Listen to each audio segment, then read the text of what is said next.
Hi everyone, today I want to show you the new updated version of the Universal Off-Roader. So first let's talk about the improvements and then let's see how well it works in real life.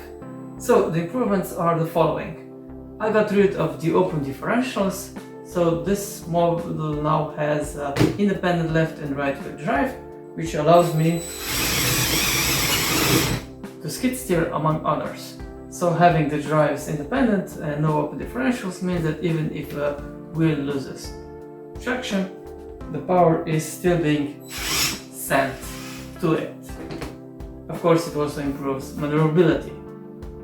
The second improvement is the gearbox, or should I say gearboxes. Thanks to the new parts from the Yamaha motorcycle, which are the 24-tooth clutch gear and the short transmission link, I managed to squeeze 3 gears, not only 2 but 3, which is a record for an off-road vehicle.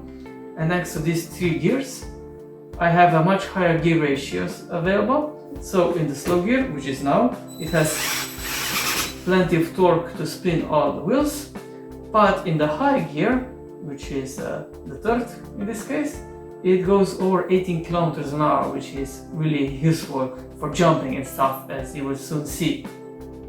The last of the major improvements is the suspension in the rear. I got rid of the CV joints here, which means that I could make the suspension arms in the back much longer. They're now 11 studs long, which is actually the longest I ever used in a vehicle. And this allows me to have a much greater range of motion. So it goes down to like 30 degrees here and much higher for ground clearance.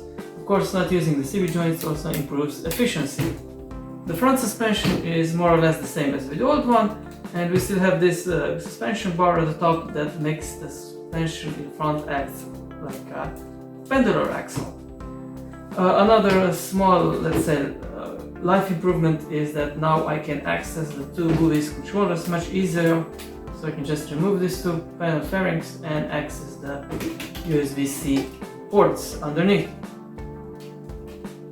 So talk about the gearbox. Of course, I'm gonna be showing you the footage from LDD. Basically, thanks to the new parts here, it allowed me to use the wave selectors along with the new transmission rings, and now I have 3 gear ratios. In the lowest gear, the 20-tooth gear is driving the 16-tooth gear. In the medium gear, we have a 24-tooth clutch gear driving the 12-tooth gear. And in the highest gear, we have a differential driving a 28-tooth gear to 8-tooth gear.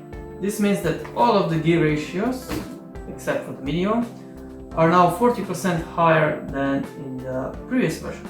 And let's see what that means in practice.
So as you've seen in practice, this is, well, I always say the same thing, but it really is currently my best off-roader.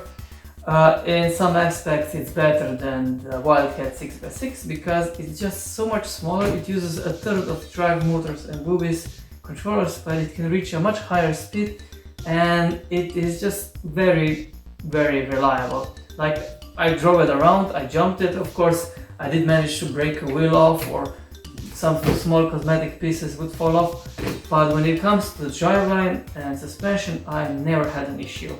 I managed to reach over 18 kilometers an hour. I climbed over very rough terrain, and I never broke a gear, and I never skipped a gear. So the transmission never skipped from like it never forcefully shifted out of the gear. I was pleasantly surprised by the wave selectors. I thought they're gonna be too weak, but they managed to hold. And yeah, the model is fast, very reliable, and I'm really happy about it. When talking about speed, at high speed it does become a bit unstable. That's because even though they improved the steering system, which is now much more direct and it uses a smaller gear, 8-tooth gear instead of 12-tooth gear to actuate the steering, it still has a bit of slack, and the model is an off-roader, so of course it's never gonna be as low and stable as a dedicated, let's say, supercar. So at high speed it is a bit unstable as mentioned before, so I'm gonna keep the high speeds mostly for like driving on smooth surfaces and jumping. But other than that, in the medium and low gear it's a beast. It can drive over very deep grass, over all kinds of rough terrain, over uphill mud like I mentioned before, gravel, skid steering, everything. I think this is currently really, like I said, the best thing I ever built so far when it comes to off-road vehicles. I'm really proud of it, really happy how it turned out. And if you're happy how it turned out, and if you like this video, then please remember to subscribe and hit the notification bell. Oh, and before I forget, as usual, there is a LEGO Digital Designer file available for this model. Remember to use the latest version, community updated version, which uses the new parts, the Gearbox parts. These two parts are now added, and you can check the file for yourself and basically have a deeper knowledge about and insight about how this model actually works. So again, thank you for watching and have a nice day. Bye bye.